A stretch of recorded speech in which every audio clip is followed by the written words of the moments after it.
their truck is dead.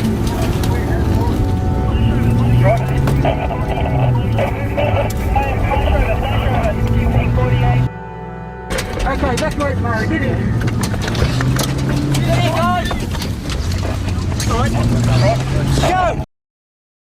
If you are anywhere to the direct east of the emergency area, you need to take action now, as this bushfire may threaten your safety.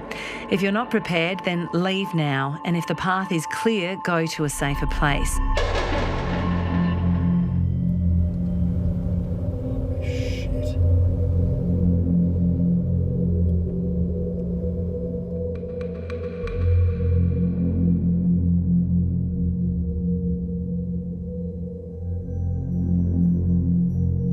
What are you doing?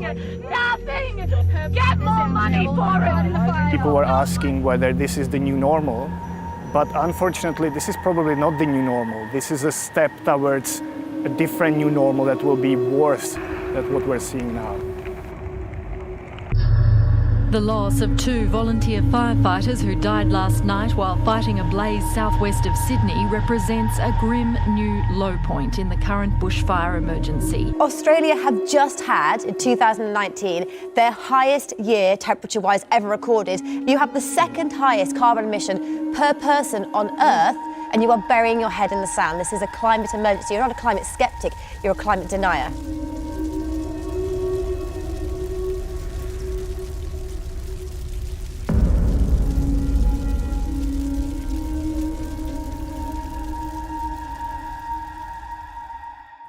Imagine for a moment that you have been given a choice.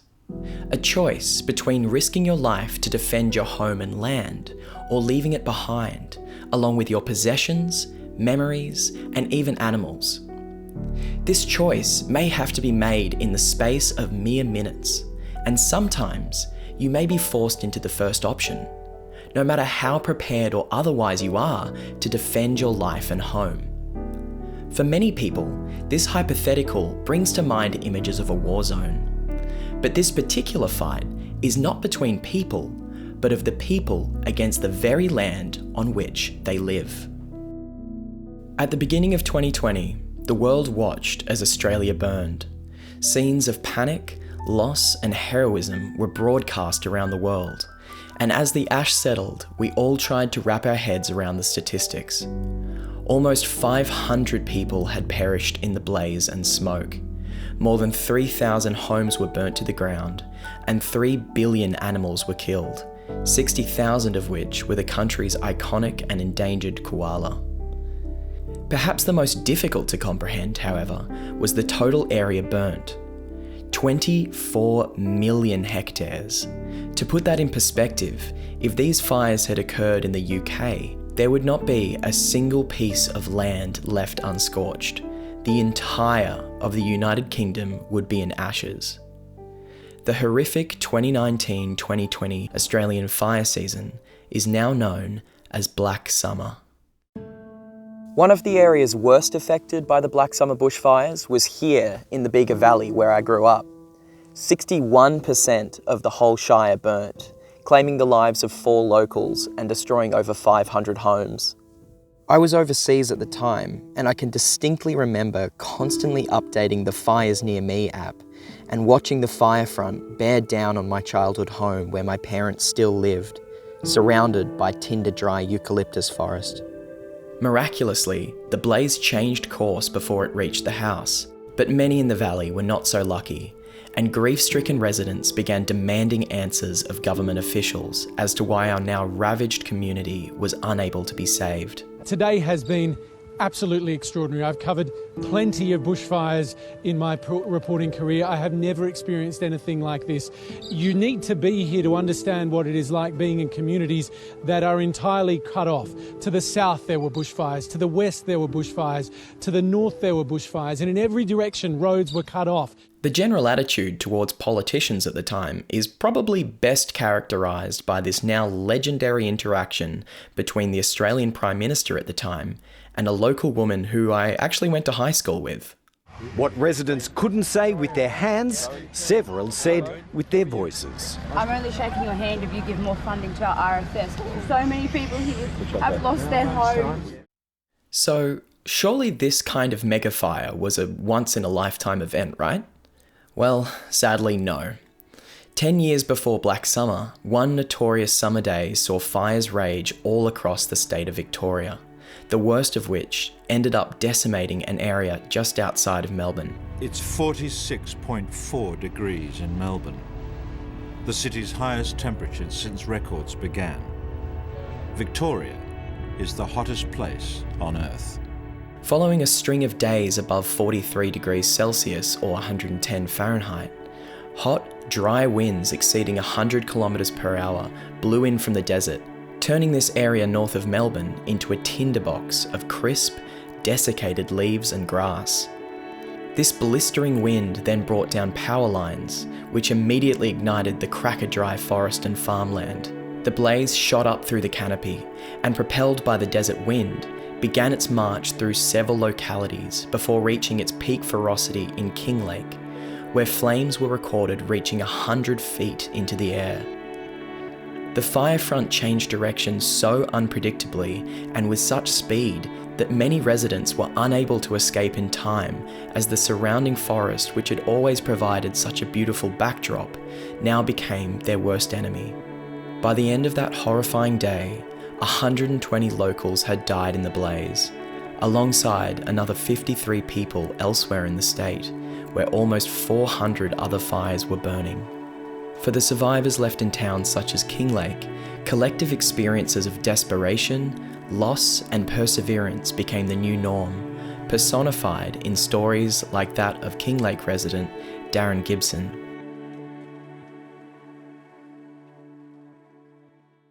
Black Saturday claimed everything in his world, his home, his wife and his children. In the cold, legalistic confines of a Melbourne courtroom, a royal commission searches for answers to this calamity. We had to stay inside for some sort of shelter, even though the house was on fire.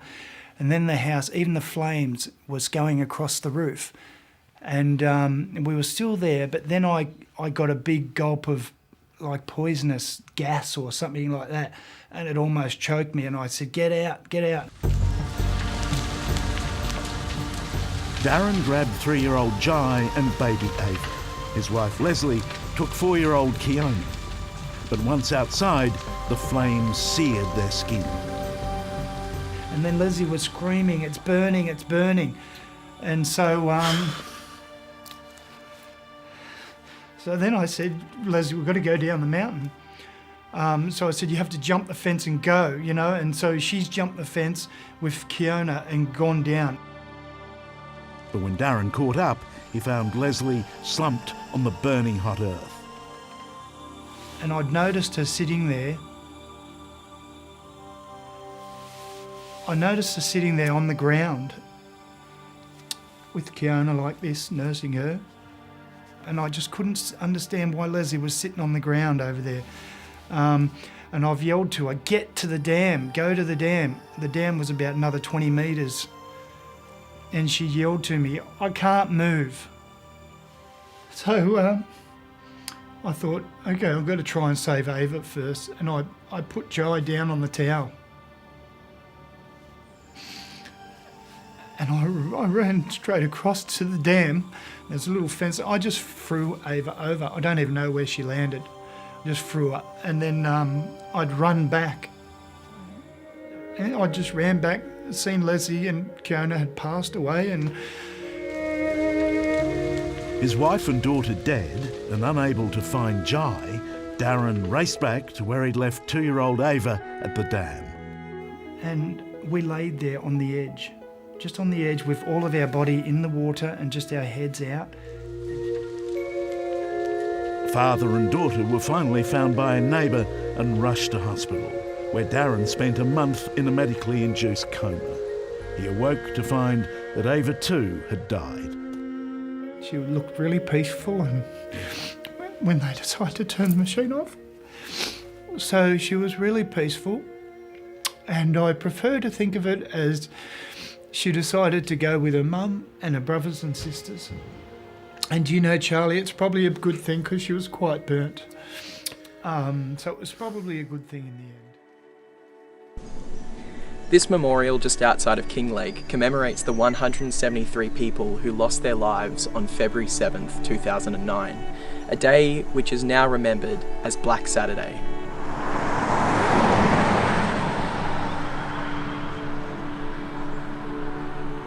This day of destruction, however, does not stand alone.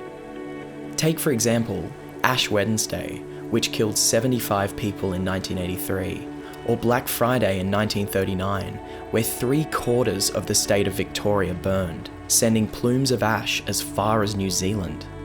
Or the 1974-1975 bushfire season, which burned 15% of Australia's landmass, an area equivalent to the size of France, Portugal, and Spain combined. So, if you're starting to sense a pattern here, you'd be correct. Australia has a habit of burning. You only need to read a list of notable Australian bushfire seasons to see that. So, what's the big deal? Does this video just exist to tell you something you could find as a list on Wikipedia? Well, no. Behind the seemingly endless list of destructive fires lies a dark and controversial truth. These horrifying fire seasons are becoming more frequent, more destructive, and more deadly. A fact which many of the country's most senior leaders are willing to ignore or even outright deny as their countrymen fight for their land, lives, and livelihoods.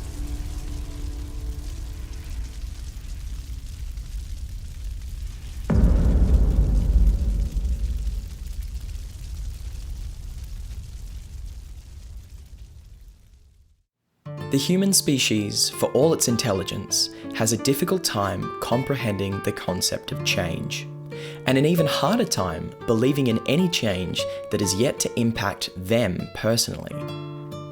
This denial can be attributed to the spread of disinformation, motivated reasoning, or perhaps most commonly, naive realism, a concept that attributes people's unwillingness to believe in change to the fact that they themselves have not yet directly experienced it. When it comes to climate change, I like to believe that most deniers simply suffer from naive realism, which at its most harmless might mean having awkward conversations with a particular family member, but at its worst leads to politicians and corporations causing irreparable damage to our planet. Now, naive realism is a big issue even at the individual voter level, but when it comes to the aforementioned politicians and corporations, naive realism isn't the whole story. The truth is much darker. People who seek reforms to combat climate change in places like Australia must also contend with motivated reasoning, whereby anyone who profits either directly or indirectly from fossil fuels has financial motivation to deny the severity or even existence of climate change, and to protect the industries which fill the atmosphere with harmful greenhouse gases. In Australia, where roughly 40% of our export earnings come from fossil fuels, there are a lot of powerful people who stand to benefit from denying the harm caused by these industries. Clive Palmer earns more than $1 million a day without having to turn a shovel. That's the royalties Chinese company CITIC pay him for its Cape Preston operation. So, does this mean that change is impossible? Does voter naivety ensure that we will never have a hope of changing old policies which directly fuel the worsening bushfire crisis through their warming of our planet? Well, perhaps not. Despite the fact that developing nations are experiencing the worst effects of our changing climate, wealthy nations who largely fuel human-induced climate change are also feeling the consequences of our pollution on an increasingly large scale. In Australia, this is manifested in a significant and most crucially observable increase in extreme weather events and bushfires. When it comes to the fires, significant actually doesn't do the increase justice. The average area burned by bushfires annually has grown by 800% in the past 32 years. And after a landmark study by Australia's leading scientific research organisation, the CSIRO, the dominant factor in this dramatic increase was found to be climate change. The tragic upshot of this suffering is that on an individual level, it becomes very hard to deny that the fires are getting worse when more and more as the years pass, you find yourself and your community threatened by increasingly ferocious and destructive fire seasons. Acknowledging this increasing threat is, however, just the first step in enacting change. So, have we actually seen ordinary Australians make a concerted call for action? It's easy to look at shows of frustration, such as climate protests, and misconstrue the views of those involved as being representative of the country as a whole. But 2 years after the Black Summer fires, the 2022 federal election, dubbed the climate election, saw a historic surge in votes for candidates who pledged urgent action on climate change, resulting in the reigning Conservative Party losing office for the first time in almost a decade. Now, the nation who in 2021 was the highest emitter of greenhouse gases per capita has passed into law an emissions cut target of 43% by 2030, a major improvement from the previous government, but still not enough to meet the global warming limiting goal of the Paris Agreement, or to put us on par with the emissions targets of the US or the UK. Personally, I want to be optimistic about my country's apparent renewed enthusiasm for shedding our appellation as a powerful economy built on polluting industries. But given how much of our income and energy comes from fossil fuels and our history of flip-flopping on climate policy, this is just going to have to remain on the wait and see shelf.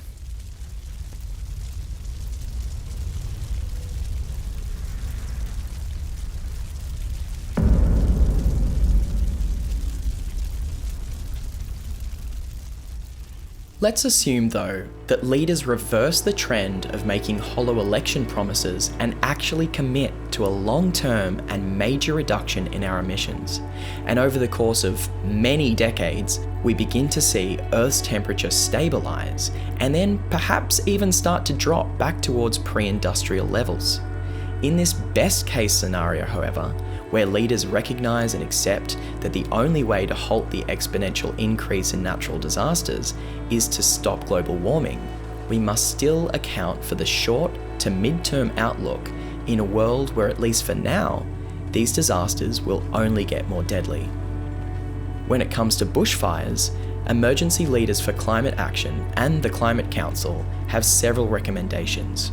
The first being that our greenhouse gas emissions must be cut now. Beyond this, more funding to fire management agencies will allow us to hire more firefighters, purchase more aerial firefighting vehicles, and detect and respond to new fires before they become uncontrollable blazes. Another one of their recommendations is to explore new ways of using a practice of fighting fire with fire that has existed in Australia for tens of thousands of years. Indigenous Australians are one of the oldest cultures on Earth, having occupied this land for likely more than 60,000 years. In this time, the many nations of Aboriginal people who inhabit the land we now call Australia developed a strong ethos in which looking after country was paramount.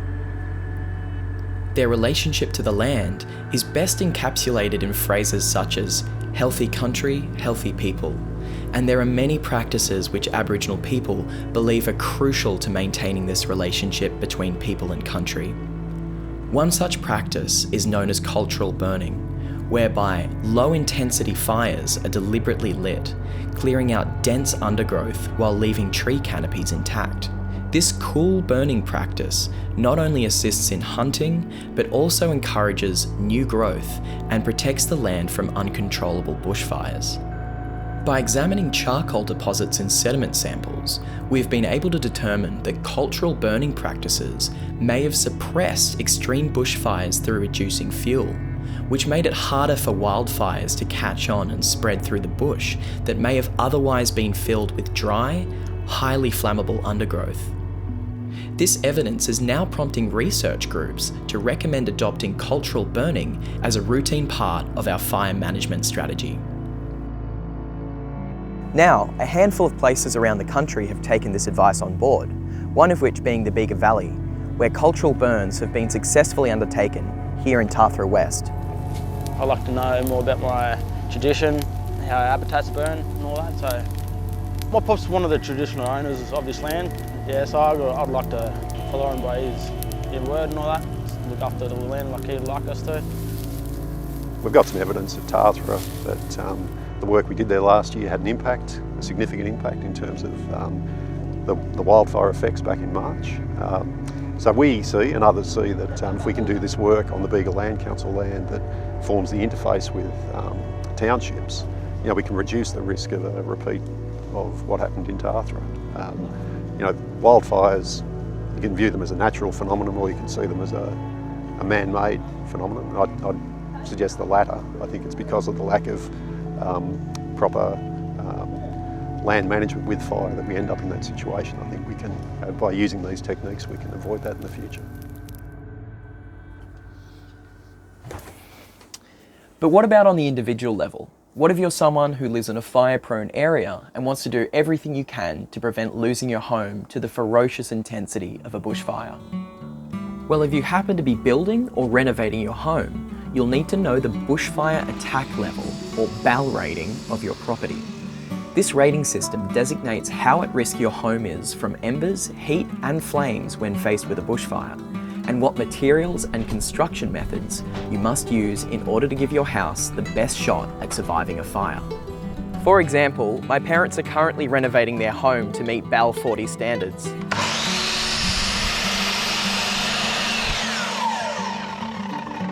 Which means considering fire at every step. Like these somewhat industrial-looking window frames. They may not be pretty, but they'll do a much better job at keeping the fire on the outside of your house than wooden frames will. The next job is to ensure you have a defensible area surrounding your house. Ideally, a 30-metre perimeter around your home, free from flammable materials or plants.